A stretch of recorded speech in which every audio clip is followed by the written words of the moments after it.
सच तो ये है कि वो अंदाजे तलब हम में नहीं है। सच तो ये है कि वो अंदाजे तलब हम में नहीं है। मांगो तो सही, अब भी दुआओं में असर है।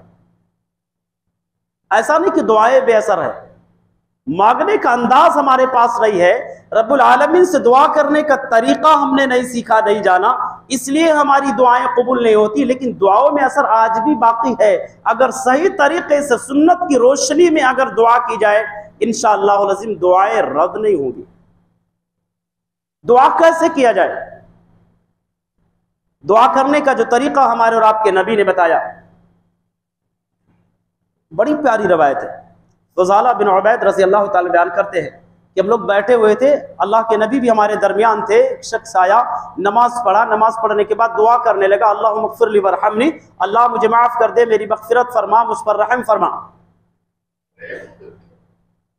अल्लाह के नबी ने जब सुना तो आप सल्लल्लाहु अलैहि वसल्लम ने इरशाद फरमाया, अजलता अय्युहल मुसल्ली, ऐ नमाजी तुमने जल्दबाजी कर दी है। जब भी दुआ के लिए बैठो, अल्लाह के नबी ने बयान फरमाया, इज़ा सल्लैता फ़क़अदता फ़हमदिल्लाह बिमा हुवा लहू वसल्ली अलैहि सुम्मा दा।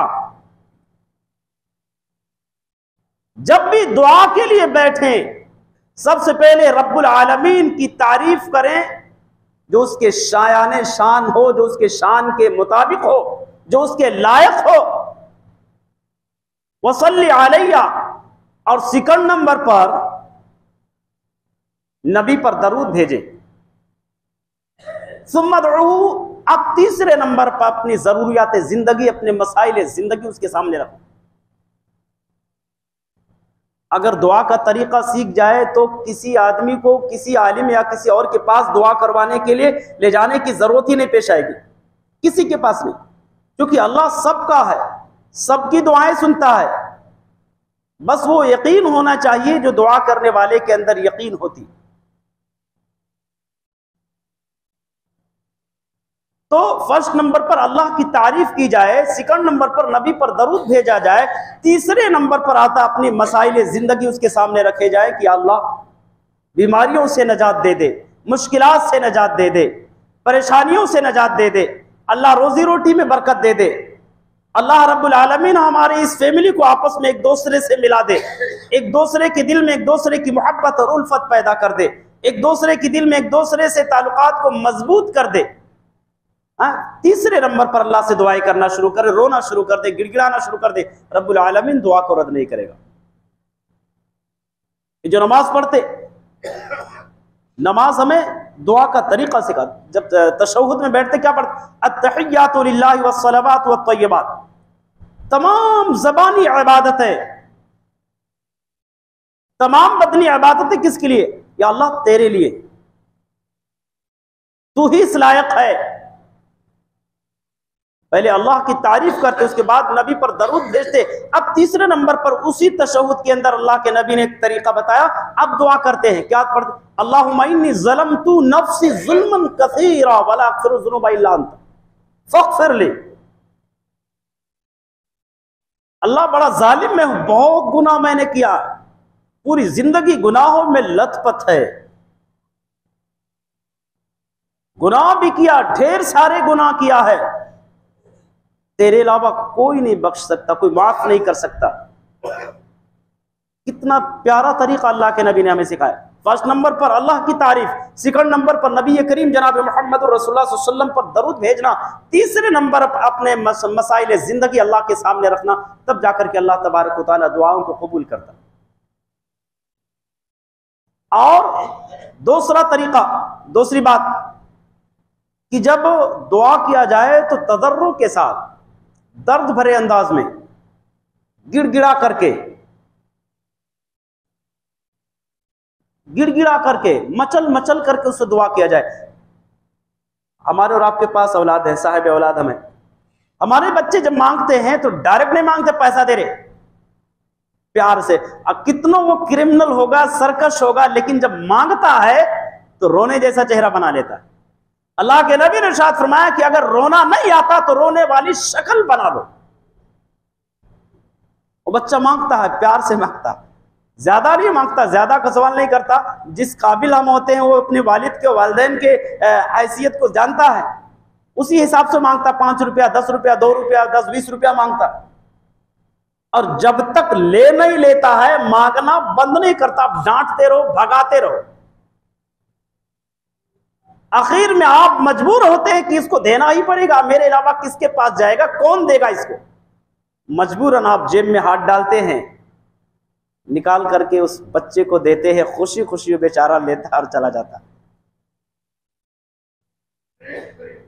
अल्लाह से मांगा जाए तो तदर्रुअ के साथ, उदउ रब्बकुम तदर्रुआ, रब्बुल आलमीन को जब पुकारो, उससे दुआ करो तो गिड़गिड़ा करके, मचल मचल करके मांगो।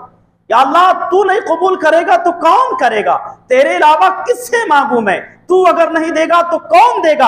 हजरत आदम ने गलती की दुआ किया, रब्बना ज़लमना अनफुसना व इल्लम तग़फिर लना व तरहमना लनकूनन्ना मिनल खासिरीन। इलाही मैंने जुल्म किया है, मैंने गलती की है, गुनाह सरजद मुझसे हुए हैं। अल्लाह अगर तूने मुझे माफ नहीं किया, मुझ पर रहम नहीं किया, अल्लाह मैं बर्बाद हो जाऊंगा, अल्लाह मैं गुनहगारों में शामिल होऊंगा।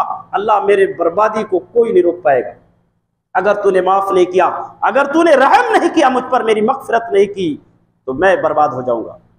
लनकुनन्ना मिनल खासिरीन, अल्लाह नुकसान उठाने वालों में मैं शामिल होऊंगा, अल्लाह ने मुझे माफ कर दे। तू नहीं कबूल करेगा तो कौन करेगा। अल्लाह लहजे में नरमी हो।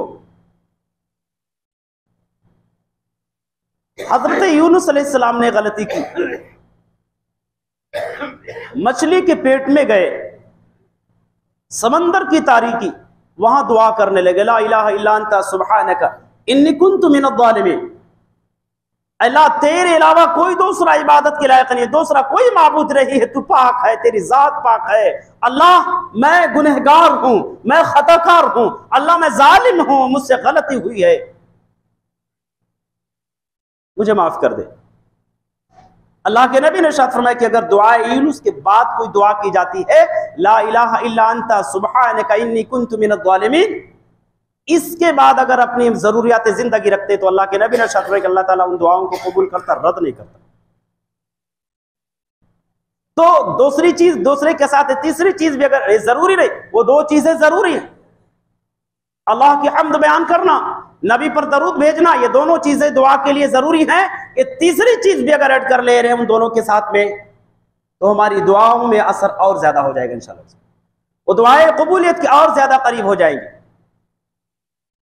तो दूसरे नंबर पर रब्बुल आलमीन से तदर्रुअ के साथ गिड़गिड़ा गिड़गिड़ा कर मांगा जाए, और तीसरे नंबर पर रब्बुल आलमीन से चुपके चुपके मांगा जाए, छिप छिप करके मांगो। दिखावे लोगों के सामने मांगेंगे, रया पैदा हो जाएगा, रयाकारी पैदा होगी, और चुपके चुपके मांगेंगे तो बड़े यकीन और दिलजमाई और दिलजुई के साथ मांगेंगे। उदउ रब्बकुम तदर्रुअन व खुफिया, अल्लाह से मांगो तो छिप छिप करके मांगो, रो रो कर, मचल मचल कर, गिड़गिड़ा गिड़गिड़ा कर, और छिप छिप करके मांगो। चौथी चीज कि खौफ और तना, ये दोनों चीजों का होना भी जरूरी है।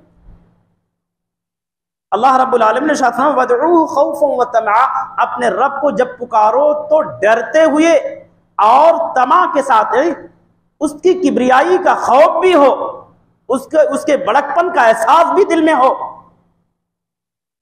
और जिस चीज को मांग रहे हैं उसकी हवस, उसकी लालच भी दिल में हो। जिस चीज का मुतालबा कर रहे हैं उसकी लालच भी दिल के अंदर हो, रब्बुल आलमीन की किब्रियाई का, उसके बड़कपन का एहसास भी दिल में हो। ये दोनों चीजें, वदऊहु खौफन व तमा, जब भी अपने रब को पुकारो, दुआ करो तो खौफ और तमा के साथ में। और पांचवी चीज, बावजू होकर दुआ करें, बावजू होने के साथ साथ हाथ उठा करके दुआ करें। ये एक इख्तिलाफी मसला है, लेकिन अल्लाह के नबी जनाब मोहम्मद रसूलुल्लाह सल्लल्लाहु अलैहि वसल्लम की जो हदीस है हमें सिखाती है। फर्ज नमाजों के बाद में हाथ उठाकर दुआ का सबूत नहीं मिलता, लेकिन आम हालतों में हाथ उठाकर दुआ का सबूत मिलता है। अल्लाह के नबी ने इरशाद फरमाया कि इन्नल्लाह हय्युन करीमुन यस्तही इज़ा रफ़अ अर्रजुलु इलैहि यदैहि। अल्लाह रब्बुल आलमीन हयादार है, करीम है, उसको शर्म आती है उस बंदे के हाथ को वापस लौटाते हुए। जो बंदा हाथ उठा करके अल्लाह से दुआ करता,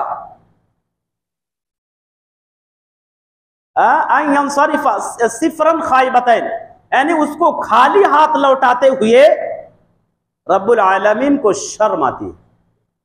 तो हदीस हमें सिखाती है कि रब्बुल आलमीन से जब मांगा जाए तो हाथ उठा करके मांगा जाए। अब हाथ कैसी उठाई जाए इसकी कोई कैफियत कुरान और सुन्नत में बयान नहीं है। इतना उठा लो कि इतना उठा लो कि इतना उठा लो, अपनी मर्जी,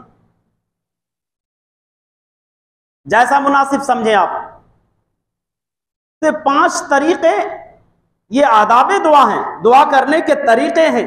रब्बुल आलमीन की हम्द बयान की जाए, नबी करीम जनाब मोहम्मद रसूलुल्लाह सल्लल्लाहु अलैहि वसल्लम पर दरूद भेजा जाए, उसके बाद में रब्बुल आलमीन से तदर्रुक के साथ रो रो कर, गिड़गिड़ा कर, मचल मचल करके दुआ किया जाए, जैसा कि हजरत आदम ने दुआ किया था, हजरत यूनुस ने दुआ किया था, दीगर पैगंबरों ने दुआ किया है। और इसी तरीके से रब्बुल आलमीन से चुपके चुपके मांगा जाए, रब्बुल आलमीन से हाथ उठा करके दुआएं की जाए, और रब्बुल आलमीन से खौफ और तमा के साथ मांगा जाए। तमा बोलो तो लालच, चाहत, आरजू,